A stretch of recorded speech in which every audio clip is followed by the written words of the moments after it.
Hi everyone, it's Amy Avalar, acupuncture business coach, and this video is going to answer the question, why do you need to do a full intake even if your patient is coming in for something that's super straightforward? So we've all been there. We've had a patient who's come in for something that we know exactly what to do. We know how to treat it. Maybe they have neck tightness.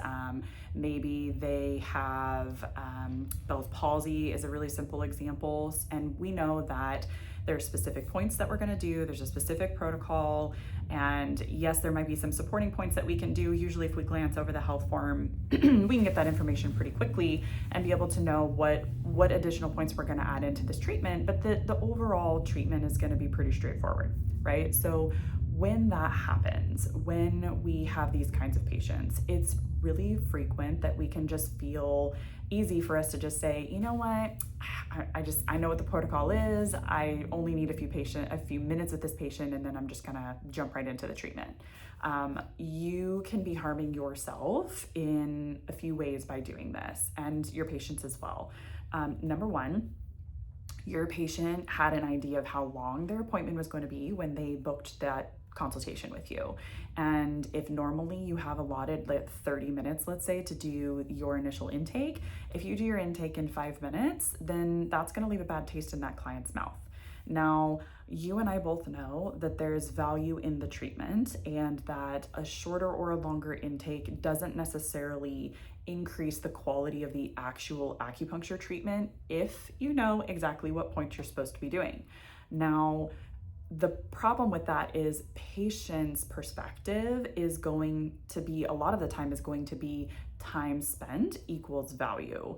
And that doesn't mean that we want to waste our time or waste the patient's time. You should spend the amount of time that is appropriate for that specific patient. But one of the things that I would advise you to do is dive into the specific issue that the patient is talking about. So let's say it's Bell's palsy and you get a little information and you find out about when it started, what they've done so far, all of those normal background details that you're going to gather about somebody's main complaint.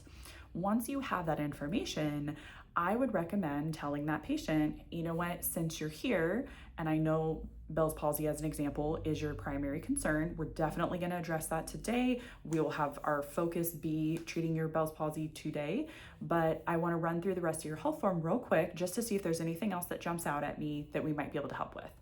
And then I launch into looking at their health form.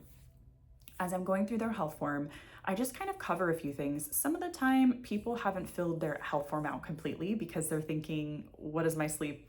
How's my sleep, or my urination, or my digestion, or my anxiety level? How does that really change what you're going to do for my Bell's palsy? So sometimes people won't have filled it out, and then I'll just ask them kind of briefly. I'll say, I know when you filled this out, you were really just under the impression you're coming in for Bell's palsy treatment, but since acupuncture can help with so many other things, and I list the common ones, digestive concerns, anxiety, stress, insomnia, I'll go through a little short list with them and say, if there's any of these other things that might be bothering you, do you want to talk about it? And some of the time they might start to dive in and say, well, yeah, I've had insomnia for a long time, and you can ask more questions about that.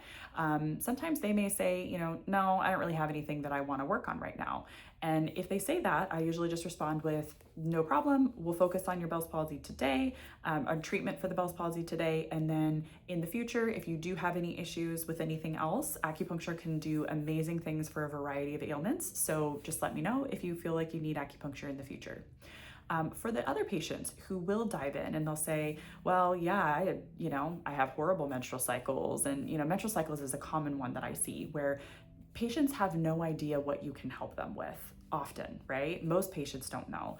And so if you run through the rest of those lists, I've had people who've come in for swelling in their thumb, pain in their thumb, and I find out that they have PCOS, which I can also do a lot to help. Or I've had patients who've come in for low back pain and it turns out that their menstrual cycles are horrific for them.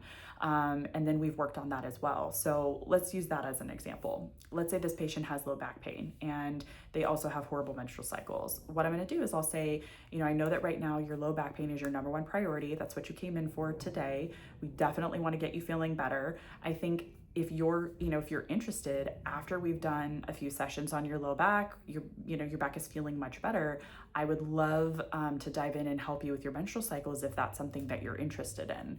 And I will be honest, it's about 50-50, I'd say, without really counting it up. I'd say it's about 50-50. Some of the time people do end up coming continually for other things that you talked about in that first treatment besides what their initial symptom or main complaint was.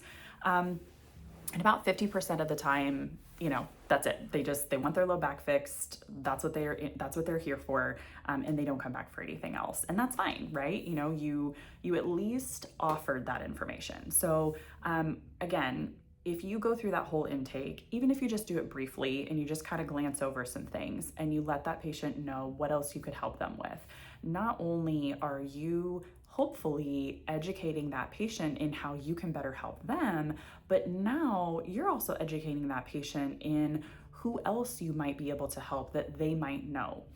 So a quick example of this is I have a patient with really bad anxiety. We've been working on that for him, and he, at one point when we were talking, found out that I also treat, headaches. He asked me, actually. I didn't do this in his initial intake with him. I talked to him about his specific things and his whole health form, but we didn't talk about all the other things acupuncture can treat.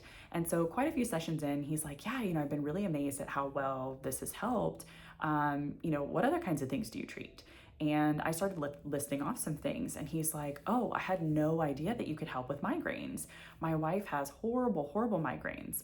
His wife has now become a patient of mine, and I see her regularly as well.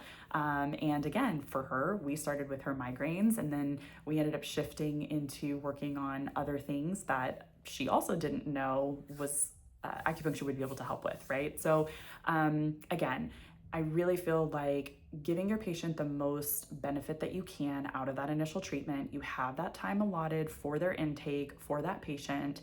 And if that patient was really complicated, you'd be using that full intake time to address their main concern.